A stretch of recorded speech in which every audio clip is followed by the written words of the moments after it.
없는 인생, 추석, 중추절, 여러 가지 한가위 이런 표현들을 쓰는데 어떻게 추석 잘 지내셨어요? 설사님은 어떻게 갈비찜 드셨어요? 네?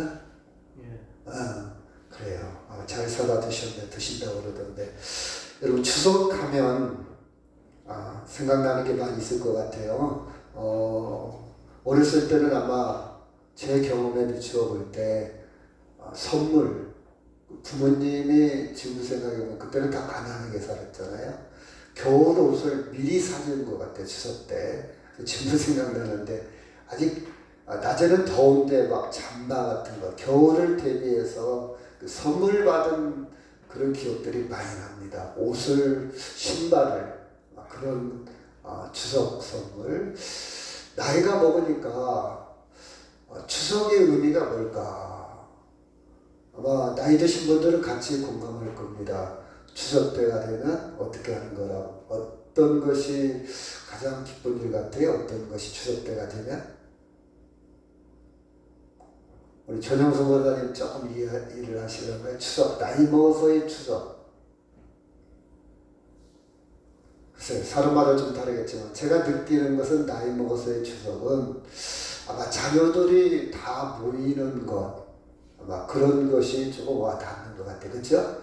혹시 바빠서 못 오고, 일이 있어서 못 오고, 해외에 있어서 못 오고, 또 나름 토라져서 못 오고, 여러 가지 이유가 있겠지만 그래도 추석하면 아마 자녀들이 함께 다 모이는 것, 그것이 조금 크게 와닿지 않을까, 그런 생각을 많이 해봅니다. 제가 뉴스를 보니까 기차역에서 소용되는 많은 사람들이 있더라고요. 고향으로 가는 사람들. 그죠? 어디로 갈까? 저 기차를 타고 어디가 종착역일까? 어디로 가는 사람들일까?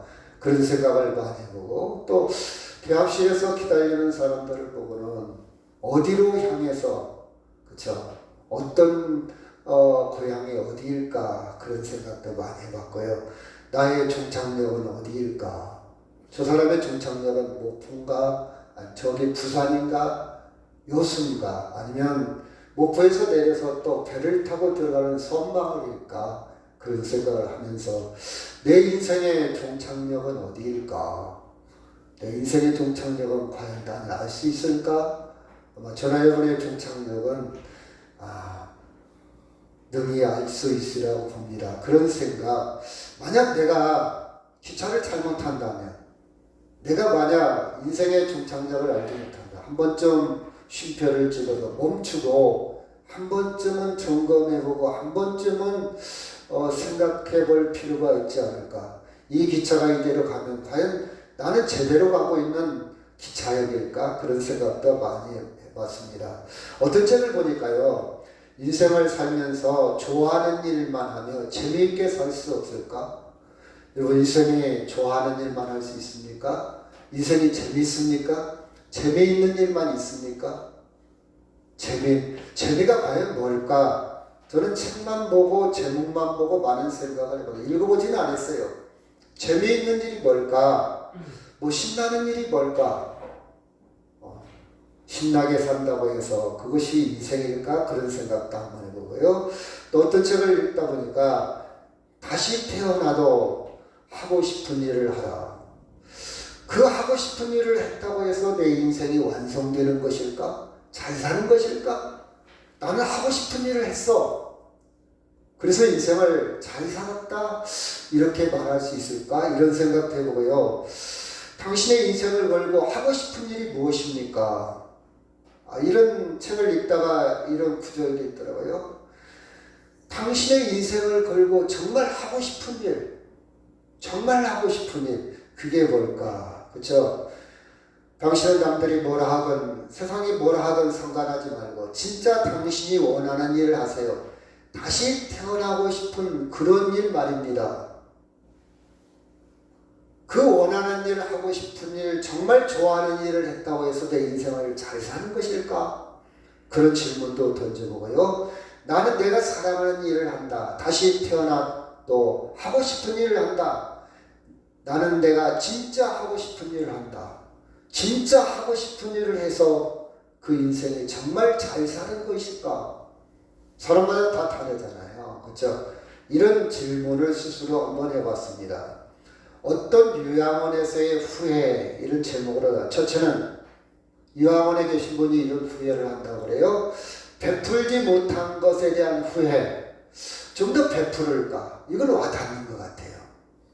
좀 더 내가 밥도 내가 좀 사고, 좀 내가 조금 돈 좀 쓰고, 이렇게 하지 못한 것도 저도 많이 후회가 돼요. 젊었을 때 돈이 없다는 이유로 핑계대고 살았지만, 여튼 나이가 먹어가니까 좀 더 좀 베풀 것 와닿는 것 같아요. 자, 참지 못한 것에 대한 후회. 왜 이렇게 나는 급할까? 왜 이렇게 나는 소리를 고래고래 지를까? 그 여유가 그렇게 없을까? 왜 이렇게 당황할까? 조급할까?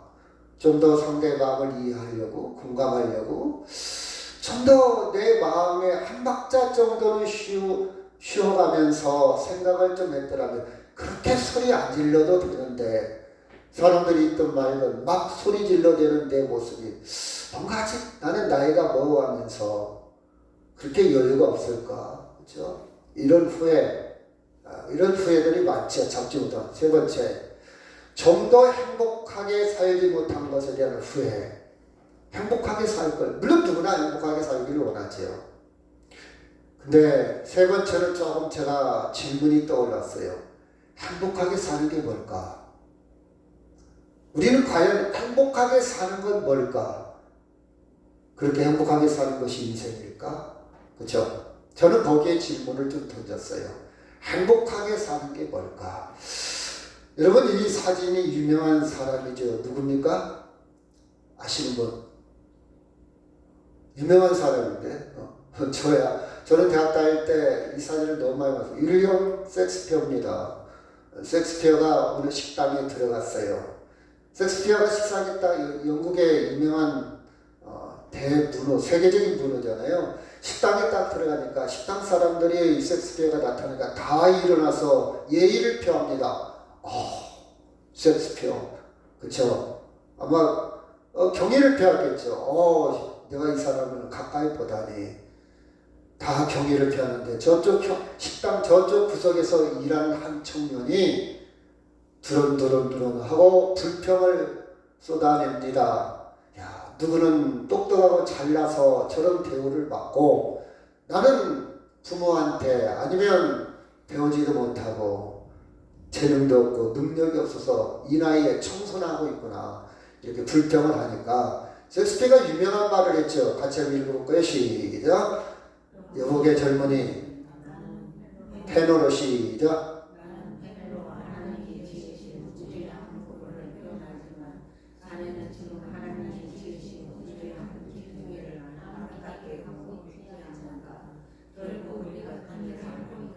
제가 학교 다닐 때 읽었던 구절인데요. 지금도 생각이 납니다. 내가 하는 일의 소중함, 내가 하는 일의 가치. 제가 언제 그랬잖아요. 저는 가끔 화장실 청소를 제 나름대로 자주 하는 건 아니고요. 가끔. 냄새나고 더러운 게 아니라 주의 몸된 교회를 닦고 있다. 주의 몸된 교회라고 생각. 제가 이 구절을 읽어서 그래요. 제가 똑똑하고 잘나서가 아니고 나는 교회를 닦고 있다. 그렇죠? 누가 알아주고 안 알아주고가 전혀 문제가 안 돼요. 누가 평일 때 보고 안 보고가 전혀 문제가 되지 않아요. 그렇죠? 가치가 있습니다. 의미가 있습니다. 여러분, 사명을 깨닫는 사명, 명자라는 목숨 명자입니다. 목숨 걸말, 사자는 지킬 사자, 이끌 사자 그러지만 명자는 목숨을 걸만한 것을 발견한다는 것은요, 인생의 행복이에요. 여러분, 나이가 먹었어도요, 무료한 사람 많잖아요. 하루가 그냥 무료해. 할 일이 없어. 그냥 심심해. 뭐 음식도 그렇고 하는 일도 그렇고 친구도 그렇고 다 귀찮아. 그쵸? 여러분, 불쌍하지 않아요? 저는 그런 생각을 해요. 혹시 내가 그렇게 살아갈까? 자, 24절 시작.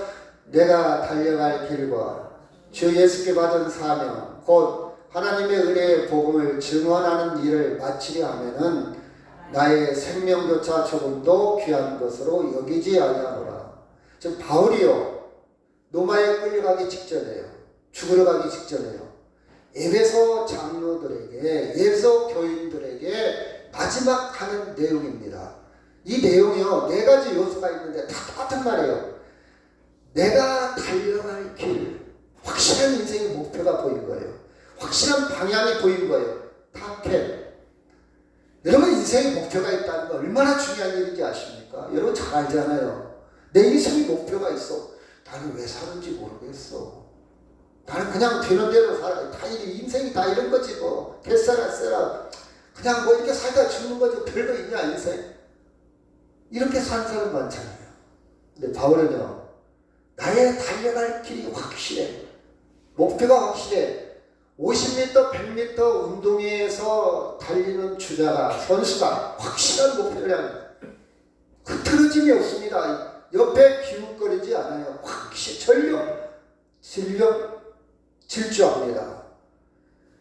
그 달려갈 길이 뭐냐? 주 예수께 받은 사명, 목숨 걸만한 거예요. 예수님으로부터 목숨 걸만한 것, 사명. 또 다른 말로 하나님의 은혜의 복음을 증거하는 일. 똑같은 말이에요.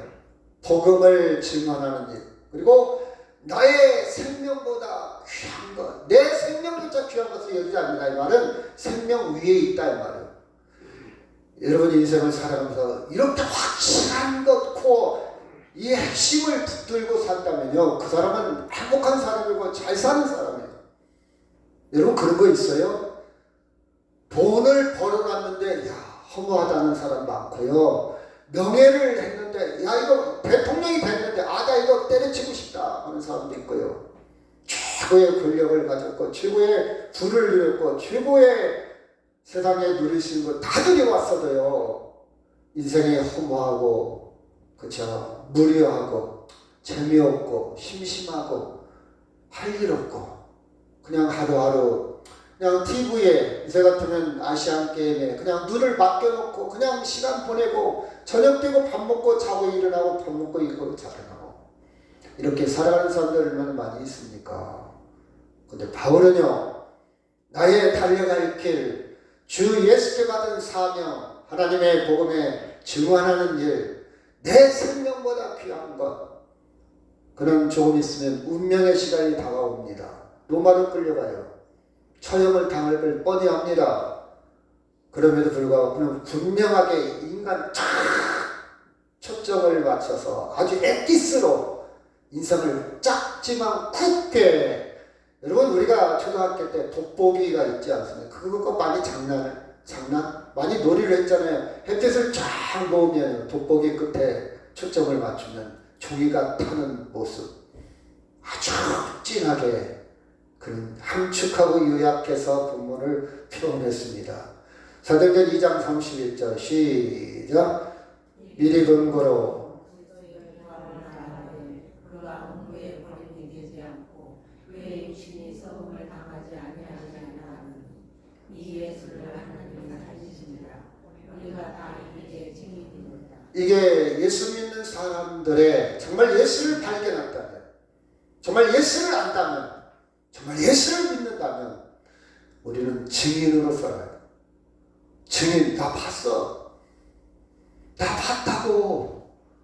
다 봤어요. 제가 요새 산에 다니면서 지나가는 사람들이 다 맨발을 벗은 사람들이 참 많더라고요. TV에 나왔다고 그러더라고요. 뭐 생로병사인가요? EBS가 나왔고 하여튼 유행인가 봐요. 제가 대전에도 갔는데 대전에 계룡 스파텔에 갔는데 그 얘기만 했던가요? 거기도 이렇게 황토끼를 만들어 놨더라고요. 어제도 가까운 저기 서천에 가까운 산에 갔는데 거기도 황토끼를 만들어 놓고 유행인 것 같아요. 근데 여러분 맨발을 걷는 게 쉬운 게 아니잖아요. 아프잖아요. 물어봤어요. 다 물어봤어요. 아니 뭐가 좋아요? 얼마나 됐어요? 뭐 변화가 있습니까? 뭐지? 다 물어봐요. 그들이 증언을 해요. 아, 저 한 달 됐어요, 2달 됐어요, 2달 오래된 사람. 공통적인 부분이 잠을 잘 잔대요. 수면. 그리고 혈액순환이 잘 돼서 그런지, 물론 여러분 저도 한번 벗어봤는데, 그거 있잖아요. 그 촉감이라는 게 있고요. 그 뭐, 마사지 효과도 있겠죠. 뭐, 저야 뭐, 거창하게 막, 심장이 연결되어 있고, 뭐가 연결되어 뭐, 바에, 그런 것보다는 일반적으로 그냥 다리가요. 사람이 임종할 때, 제가 많이 지켜봤잖아요. 가장 먼저 굳어오는 데가 다리예요. 왜? 심장하고 가장 멀으니까. 사람이 심장이 멈추면 링거가 안 돌아. 피가 멈췄다는 거예요. 링거가 안 들어가, 이제. 피가 돌아야 링거가 들어가거든요. 그리고 가장 굳어지는 것이 다리예요, 다리. 다리가 심장부. 가장 먼 부분이 발바닥을 이렇게 지압을 해주면 혈액순환의 말초신경이 활성화되고 그러고 좋을 것 같아요. 저도 한 번 해봤는데 아예 아파서 못 해봤어요. 그 운동장을 몇 번 돌고 나서 했더니 지금은 조금 가능해요. 좀 돌아봤어요. 원래 하나님이 태초에 이게 그렇죠. 우리를 창조했을 때 흙에서 흙과 가까운 것이 창조 원리인 것 같아요.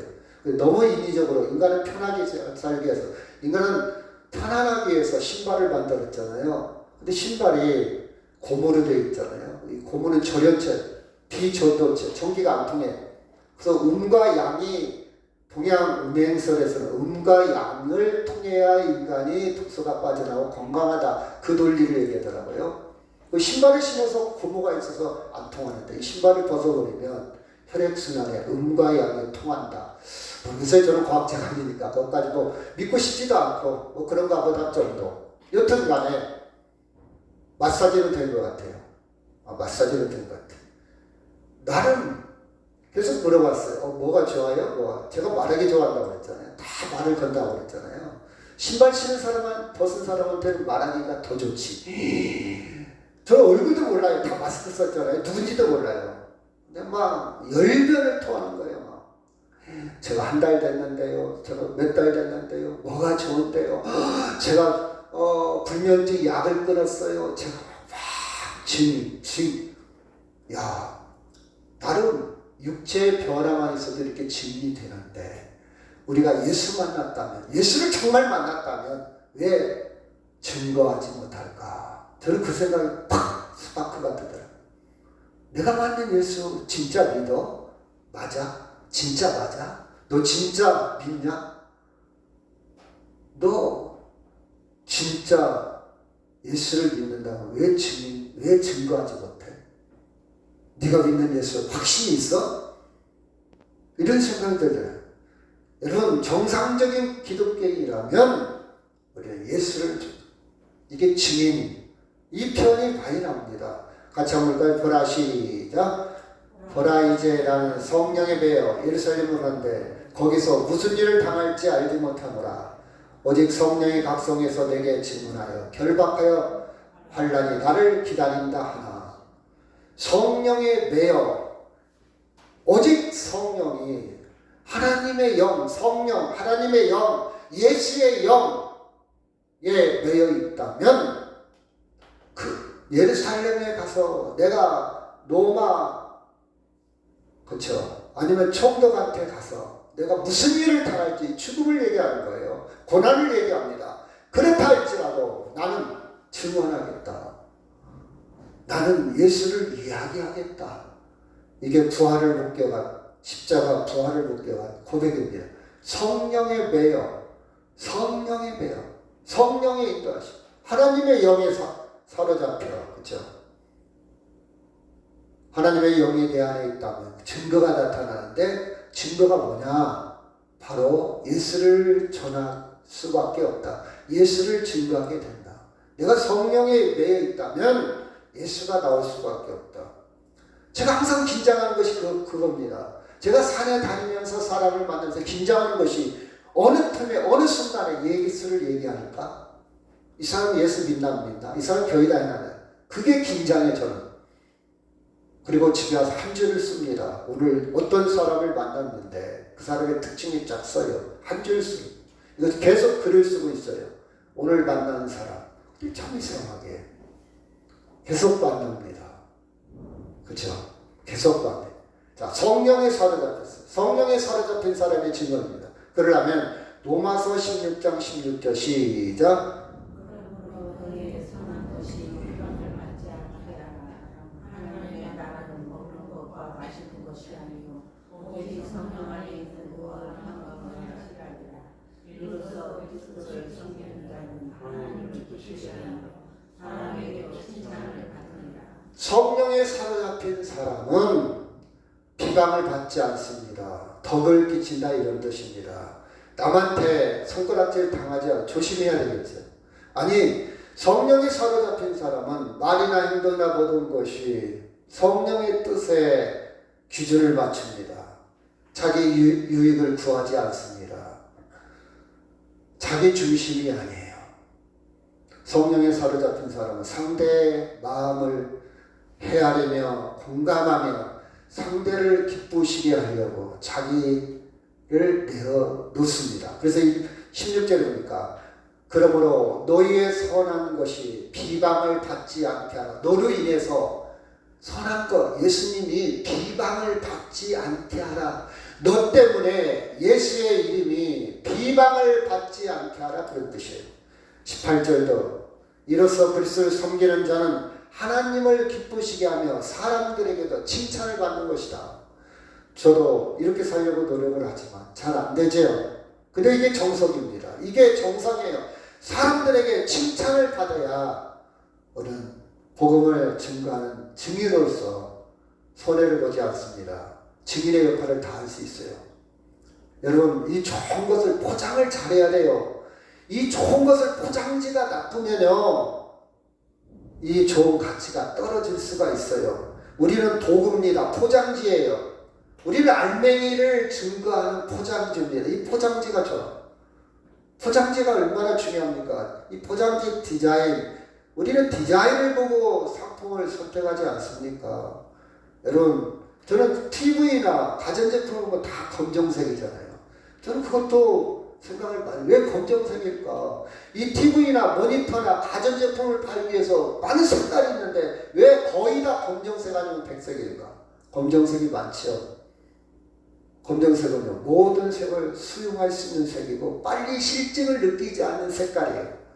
빈부 귀천 남녀노소가 그냥 무난히 받아들일 수 있는 색깔이 검정색이에요. 그래서 여러분 옷도요 검정색이 많잖아요. 실증을 빨리 느끼지 않습니다. 검정색이. 우리는요 그런 색깔이 되어야 되지 않을까? 화려하지는 않지만 모든 색을 다 포함할 수 있는 색이 검정색. 많은 사람들이 좀 좋아할 수 있는 사람들이 그렇죠. 말도 조심해요. 제가 엊그제 부부가 왔는데 그 남자 녀석이 조금 미냥거리는 농담은 농담인데 농담인지 100% 농담인데 조금 비꼬는 말을 하더라고요. 저 습관 고쳐야 되는데 제가 그렇게 살았거든요. 농담으로 비꼬는 말이요. 여러분 그거 좋은 거 아니더라고요. 남자들이 은근히 유머스럽게 은근히 위트 있게 은근히 나는 분위기 메이커야. 나는 분위기를 살리는 사람이야. 그런 자부심이 있어갖고 은근히 농담조로 약간 꼬는 게 있어요. 그렇죠? 근데 약간 이렇게 비꼬는 거예요. 좋은 거 아니에요. 그게 쌓이면요 좋은 거 아니고 좋은 말도 한두 번이지. 그렇죠? 저도 잘 안 고쳐져요. 그게 은근히 남아있어. 여러분 우리는요 많은 사람들이 편안한 사람. 우리 딸이 저 뒤에 있는데 미안하지만 시집가고 달라졌어요. 정말 나는 존경스러워 요새. 너무 말을 이쁘게 해.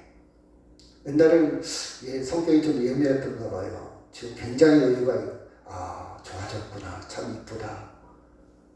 이건 말이라는 게 참 중요하잖아요. 말. 툭툭 하는 말. 근데 문제는요. 본인이 그러면서도 못 깨닫는 건 참 안타깝죠.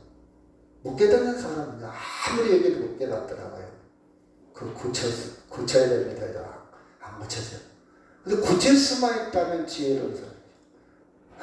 그래서 여러분 우리 스스로 내가 하는 말이 나는 재미로 했는데 농담으로 했는데 상대가 혹시 소화하지 못하고 이해하지 못할 수도 있는 걸 생각해서 습관을 좀 바꾸자. 여튼 간에 우리는 하나님을 기쁘게 하며 사람들에게도 칭찬을 받아야 증인의 역할, 전도하는데 큰 도움이 됩니다. 그렇지 않고는요, 너나 믿어라. 난 너 때문에 교회 안 갈 거야. 난 네가 싫어. 저도 그런 게 있어요. 혹시 우리 형제들이, 자녀들이 예수 안 믿는다면 나 때문에 안 믿을 수도 있겠구나. 왜? 아름답게 살지. 그래서 예수님도 말하는 고향에서는 환영받지 못해요. 선지자들이 고향에서는 저거 나사렛 저 목수의 아들 아니야? 우리 동네 같이 살았는데 나하고 같이 놀이도 하고 같이 저 욕도 잘하고. 예수님은 그러지 않았겠지만 오늘 갑자기 교회 다니게 됐어. 예수 믿어. 물론 좋은 점도 있겠죠. 그래? 네가 예수 믿는다고? 너 그렇게 달라졌어? 이런 경우도 있지만 대부분 상처를 줄 수도 있고 아픔을 줄 수도 있고, 그렇죠? 여튼 우리는 하나님을 기쁘게 하며 사람들에게 칭찬을 받느냐. 자, 사도행전 8장 41, 42 시작.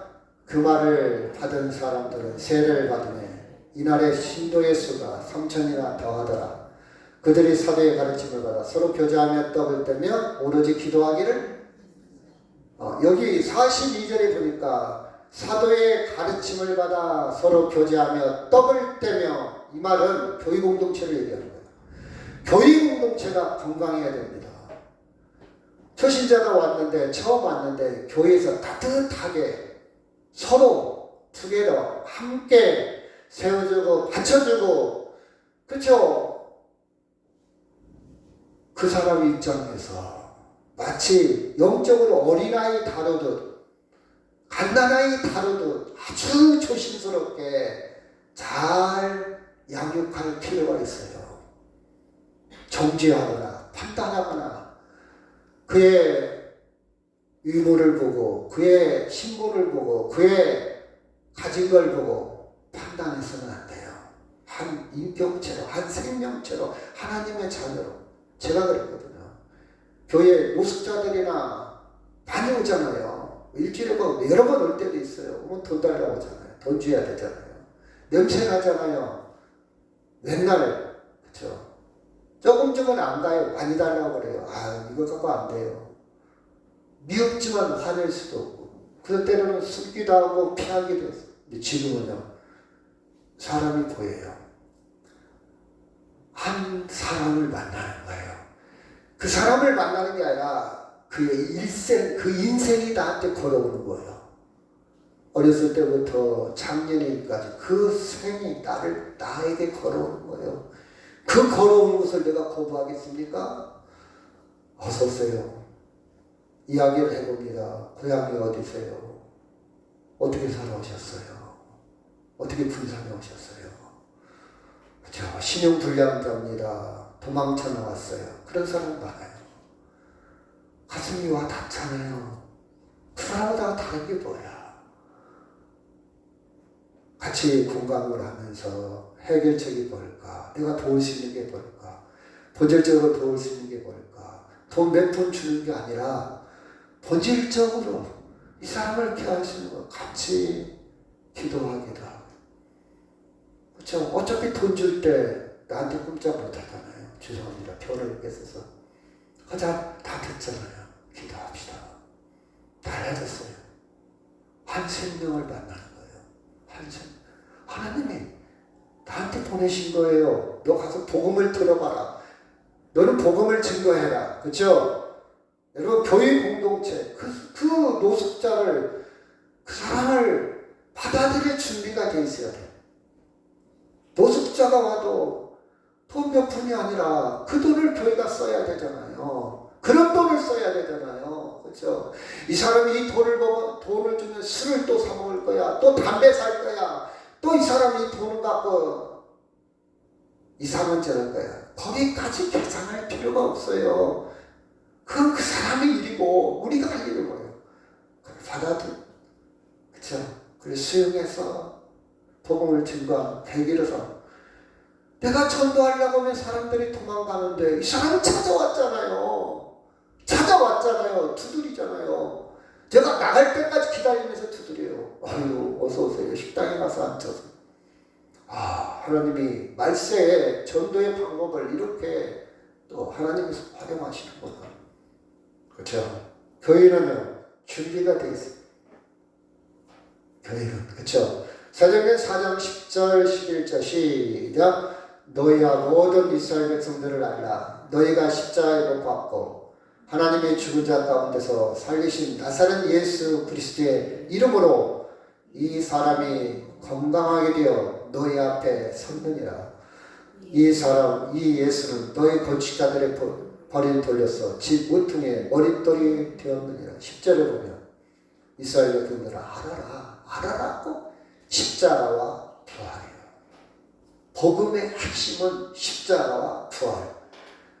십자가는 우리의 죄를 위해서, 우리 죄값을 치르기 위해서, 죄의 값은 사망이잖아요. 죽음이잖아요. 우리의 죄를 다 없애기 위해서, 해결하기 위해서 일어난 행위가 십자가예요. 십자가는 왜 죽었냐? 이게 예수님 혼자 억울하게 부당하게 죽은 십자가가 아니고 우리의 죄값을 해결하기 위한 방편 수단으로 주님이 대신 죽은 거예요. 내 대신 죽은 거예요. 십자가. 부활은 하나님의 영원한 생명, 구원의 상징이야. 구원의 상징. 당신 예수 믿으면 죄가 싹 없어지고, 예수 믿으면 영원한 생명, 하나님의 생명을 얻게 됩니다. 죽어서 천국 가는 게 아니고 하나님의 생명을 얻으면요, 죽든 살든 상관없어. 영원한 생명이니까. 그래서 살아서 믿는 자는 영원히 죽지 않는다 이 말이에요. 아멘. 계란 껍질이 깨진다고 해서 병아리와 아무 상관없어. 병아리가 태어날 때 계란 껍질은 아무 쓸모가 없어. 관심 없어. 하나님의 생명만 갖게 되면 내 육신의 껍질, 계란 껍질 같은 껍질이 깨어지는 거 별 의미 없어요. 성묘 가서 묘를 거창하게 해놓고 먹거나 저거나 의미 없어요, 여러분. 계란 껍질에 불과해. 묘라는 것은 그냥 우리가 예의상, 돌아가신 분의 마지막 예의상 정중하게 마지막 마무리하는 것이 무덤이고 장례식이지 그 이상도 그 이하도 아니에요, 여러분.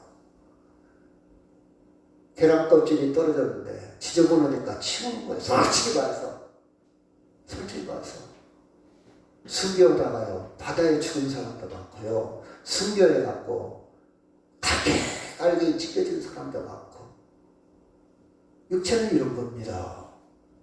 육체는 이런 거. 거 가서 에이구 여보 당신 아니에요. 당신보다 훨씬 좋은 데 있어.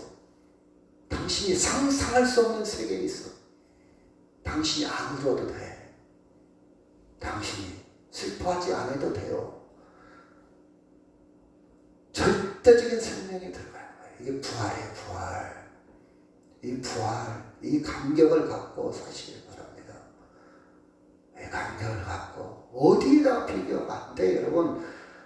비교가 안 돼, 여러분. 어떻게 하냐? 어떻게 비교할까? 어떻게 비교할까? 비교가 안 돼. 설명할 수가 없어. 자, 아프리카에 제가 중국을 다닐 때요, 비행기에서 보면 산맥이 있는데요. 산맥이 하나, 둘, 셋, 이 산맥이 있는데 100개 이상이 겹쳐 있어. 비행기에서나 보지. 만약 내가 저 산맥, 산골 중간에 떨어졌더라면 길도 못 찾고 죽을 것 같아. 그 산속에 살던 사람한테 핸드폰을 갖다 주면서 이거 핸드폰을 설명을 해봐요. 이해가 가겠어요? 이거 갖고 문자도 할 수 있어요. 이거 카톡도 할 수 있어요. 사진도 찍을 수 있어요. 전송해갖고 그 사진이 전송돼서 그 사람이 볼 수도 있어요. 음성으로 하면 상대 미국에 있는 사람하고 화상통화도 할 수 있어요. 처음 사람한테 설명을 한다면 그 사람 이해가 되겠습니까? 전혀 새로운 세상. 제가요, 어렸을 때 시계 밥주라고 해서 어렸을 때 시계를 밥 준다. 옛날에는 시계를 이렇게 태압을 감았잖아요. 그렇죠? 벽시계. 그리고 손목시계도 이렇게 태압을 감았죠. 다음에 생각나죠? 네. 건전지가 나오기 전에 그 위에다 밥을 올려놔서 밥 주라 해서 손목시계 위에다 밥을 올려놨다고요. 밥 준다고 해서 밥 주니까 그게 제 수준이잖아요. 어렸을 때 수준. 똑같은 논리예요. 아니 시계 밥 주라니까 쌀밥을 보리밥을 갖다 올려놔? 이런 그쵸? 수준이 그밖에 안 돼요. 왜? 저는 밥주라는 것이 밥이라는 생각하는 것이 쌀밥, 보리밥 그 밥밖에는 생각 안 나. 그 은유 태압을 돌리는 것의 은유도 깨닫지 못해. 내 지식이 한계에 깨닫지 못하고 밥이라는 것이 그 밥인지 이 밥인지를 저 생각의 폭은 그거밖에 안 된다는 거예요. 제가 아는 단어, 어휘가 그거밖에 안 된다는 거예요. 밥 주니까 그 밥이 먹고 나고 밥을 주는 거예요. 마찬가지로 하나님에 대한 부활의 생명, 하나님의 생명은요, 그쵸? 내가 밥 주는 수준과 우리가 생각하는 것이 똑같아요. 부활이 그건가? 시계 밥 주는 것이 쌀밥 올려놓는 것인가? 그 수준이라 이 말이에요. 우리는 그 심오한 것을 계속해서 깨닫는 거예요. 그렇죠? 깨닫는 거예요. 깨닫는 거예요. 자,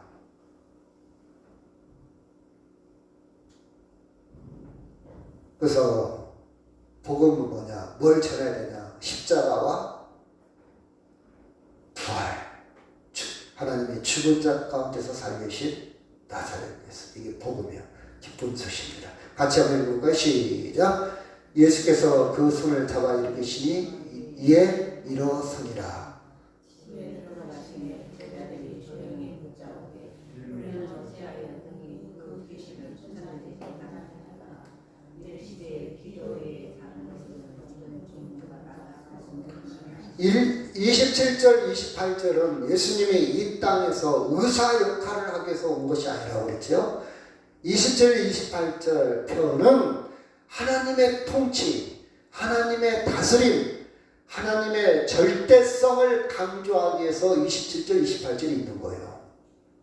인간이 할 수 없는 병, 인간이 할 수 없는 질병을 하나님이 하신다. 이 말은 하나님이 생명의 근원이다.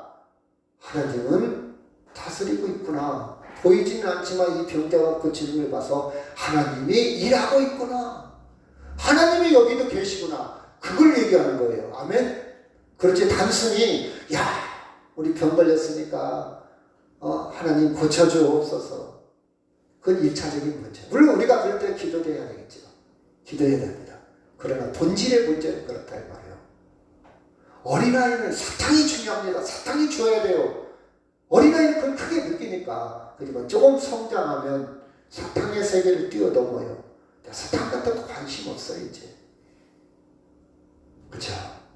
우리가 조금은 성장해야 돼요. 어린아이 수준이 뭐. 그럼 여기서 본질은 뭐냐? 기도 위에는 기도를 강조한 거예요. 기도.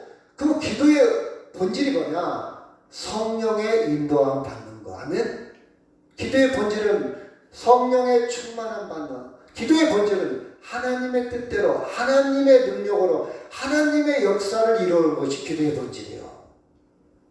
기도를 통해서 내가 어떻게 내 부를, 내 영달을, 내 부귀영화를, 내 목적을 달성하는 것이 기도의 본질이 아니고, 기도는 하나님의 의와 나라, 하나님의 나라를 이루어가는 거예요. 여러분, 전도는요, 하나님의 인도하심을 받아야 돼요. 그 다음에 기도해야 됩니다. 기도 외에는 저 사람 예수 안 믿을 것 같다. 저 사람 나 계속 전도해도 안 돼. 언제 나올지, 언제 열매를 포기할 수도 있어요. 그래, 내가 너 알아서 해. 너 지옥 가라면 가고. 이게 인간의 마음이잖아요. 계속해서 기도해야 돼. 기도 외에는 때가 참에, 때가 되면요, 열매를 맺습니다. 열매는요, 다 똑같은 게 아니에요. 상치는요, 심은 지 2주 만에 뜯어먹을 수 있어요. 사과는요, 최소한 3년, 4년을 기다려야 사과 열매가 맺힙니다. 다 달라요. 어떤 것은 해갈이를 하는 경우도 있어요. 어떤 것은 1년 만에 해갈이 하는 거거든. 과일나무 중에는 2년을 지나서 3년 만에 해갈이 하는 과일도 있어요. 다 달라요. 때가 차면 나옵니다.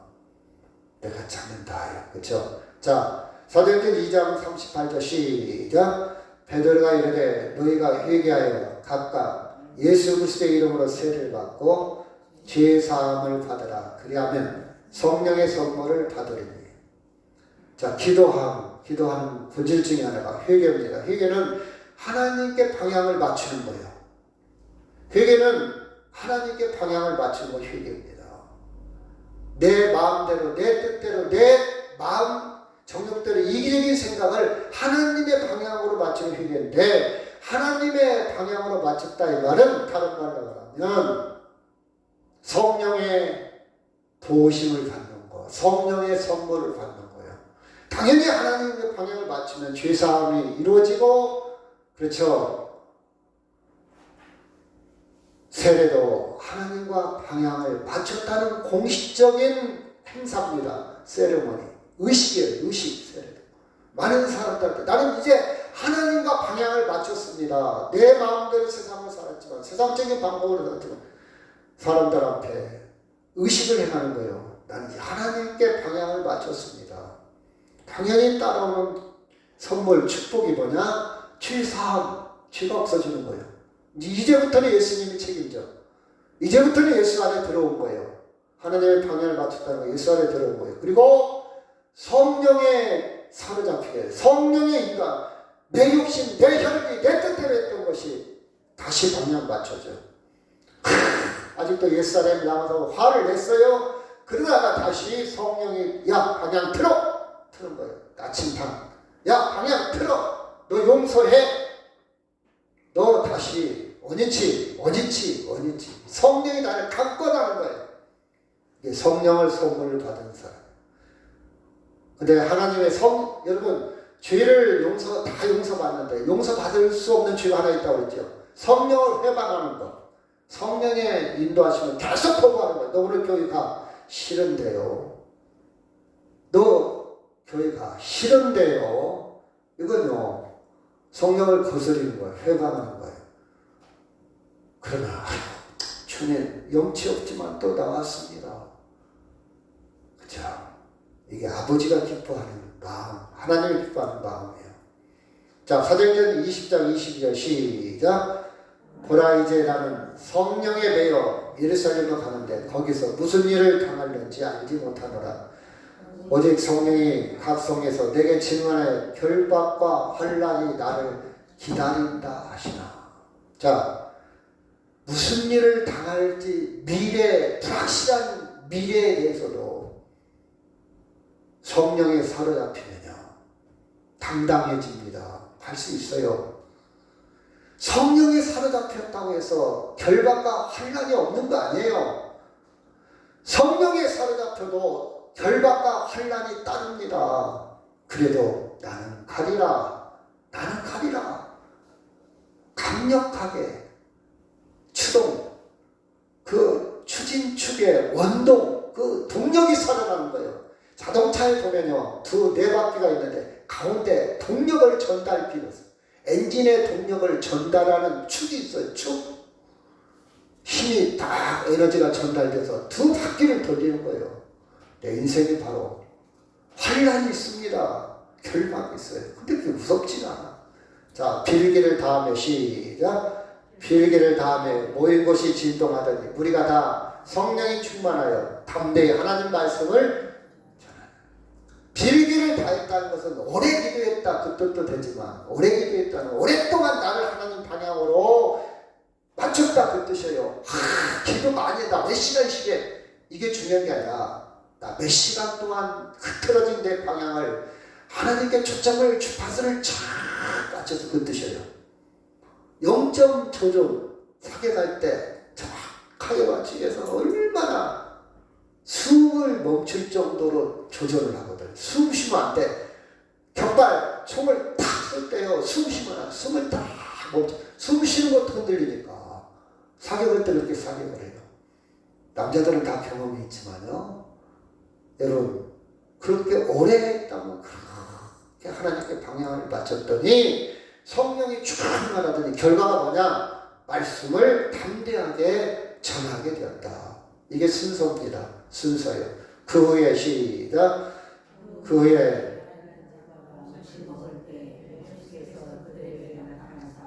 그들의 믿음은 그것과 마음이 원악한 것을 이제 주시니 이는 자기가 사랑한 것을 본자들의 말을 듣지 아니하였고요. 또 이르시되 너희는 전차라에 다니며 만민에게 복음을 전하라. 그 후에 이 말은 부활 후에 12 제자가 음식 먹을 때 예수께서 그들에 나타나사 그들의 믿음 없는 것과 마음이 완악한 것 같은 말이에요. 믿음 없고 마음이 완악한 것은 뭐냐? 자기가 살아난 것을 본 자들의 말을 부활을 믿지 않는 거예요. 아, 저 사람 믿음 좋아. 아, 저 사람 믿음 있어 없어? 아니면 아, 저 사람 완악해. 아, 저 사람 마음이 참 부드러워. 그 기준이 뭐냐? 부활을 믿느냐 안 믿느냐. 저는 그렇게 봐요. 저는 믿음이 좋아. 우리 많은 사람들이 기준을 갖고 있죠. 교회 봉사를 많이 해. 주일에 한 번도 안 빠져. 물론 그것도 요소 중에 하나죠. 중요한 요소 중에 하나인데 저는 본질의 문제를 얘기한다면 부활을 믿느냐 안 믿느냐 이것이 저는 예수님 관점에서 부활을 믿어? 제가 그랬잖아요. 언제 운동하고 같이 아침 식사를 같이 하는데 운동하는 사람들이 다 모였어요. 야, 우리 엄마는 권사인데 세상에 부활을 믿어. 아들이 그런 얘기 하더라. 아, 권사 중에도 부활을 못 믿는 사람도 있겠구나. 아니, 교인들 중에도 부활을 믿는 사람이 몇 명이나 될까? 제가 잠시 그런 생각을 해봤어요. 부활을 믿는 사람도 있구나. 당연히 믿는 게 아니라 못 믿는 사람도 있구나. 그렇죠. 여러분, 부활을 믿는다면 너희는 온 천하에 다니며 만민에게 복음을 전파하라. 그렇죠. 복음을 전파하라. 자, 요한복음 14장 1절 시작. 예수께서 이르시되 내가 곧 길이요 진리요 생명이니 나로 말미암아 여러분, 예수님밖에 없어요. 다른 사람들 공자나 부처나 다 착한 사람이고 선한 사람이고 훌륭한 사람이고 사상가고 멋진 사람입니다. 그러나 구원받을 길은 생명의 길은요 예수님밖에 없어요. 저는 스님하고도 신부하고도 가까이 지냅니다.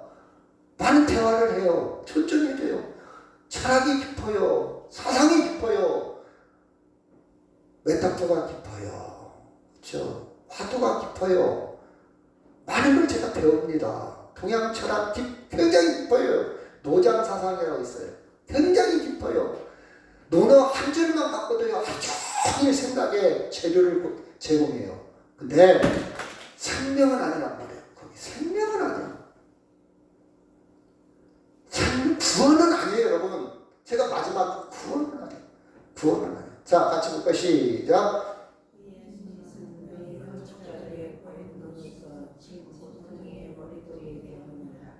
다른 이로서는 구원을 받을 수 없나니 천하 사람 중에 구원을 받을 만한 다른 이름을 우리에게 주신 일이 없습니다. 예수님 외에는 구원받을 길이 없어요. 아멘?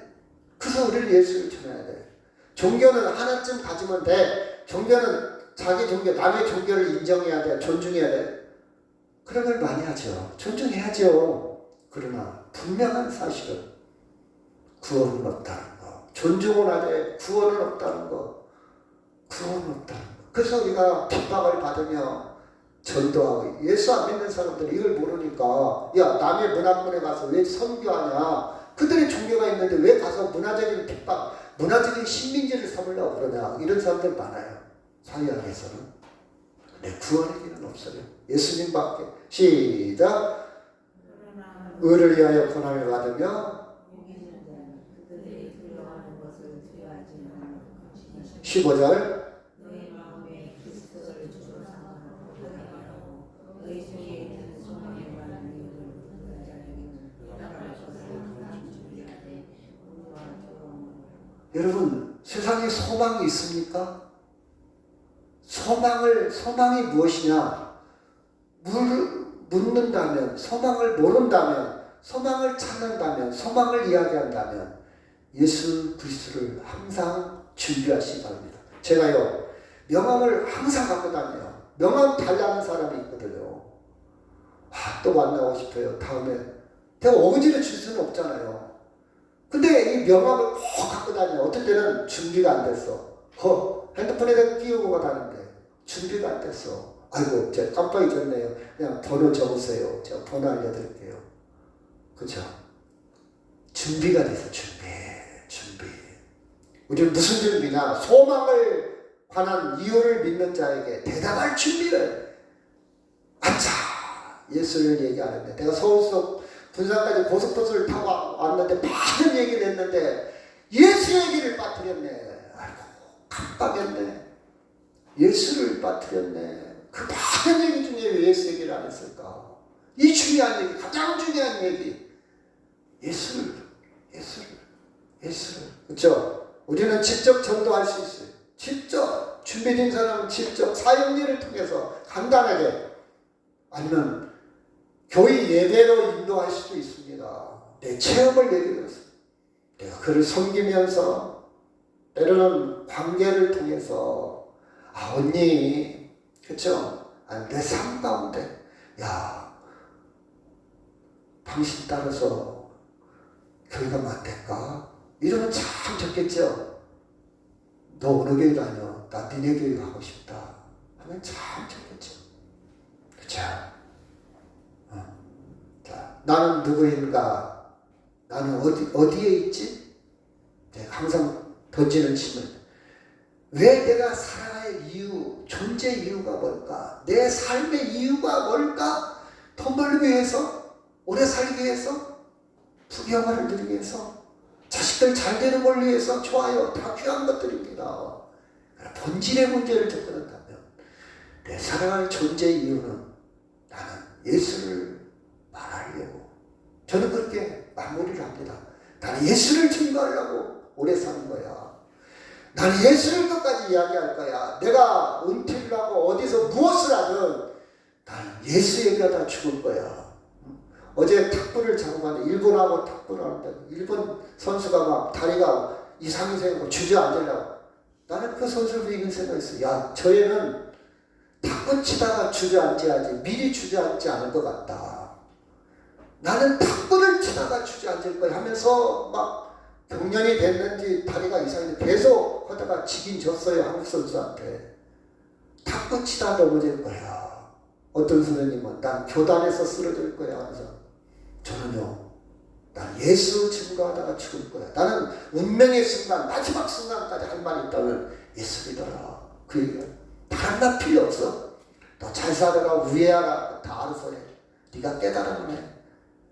잘 살 거야. 예수 믿어라. 나는 간호사한테도 의사한테도 누구한테도 옆에 있는 사람이라면 그 얘기할 거예요. 예수 믿으세요. 당신 이제 믿고 안 믿고는 다 당신 할 일이지만 내가 할 수, 예수 살아갈 이유. 그러므로 시작. 그러므로 염려하여 이르기를 무엇을 먹을까, 무엇을 마실까, 무엇을 입을까 하지 말라. 시작.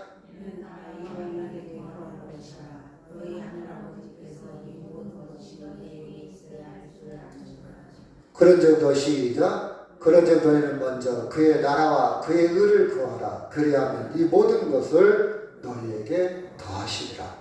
구이 없는 인생, 예수로 성령으로 사로잡혀 예수로 마치시기를 주의 이름으로 축원합니다. 우리 다 같이 기도하겠습니다. 하나님,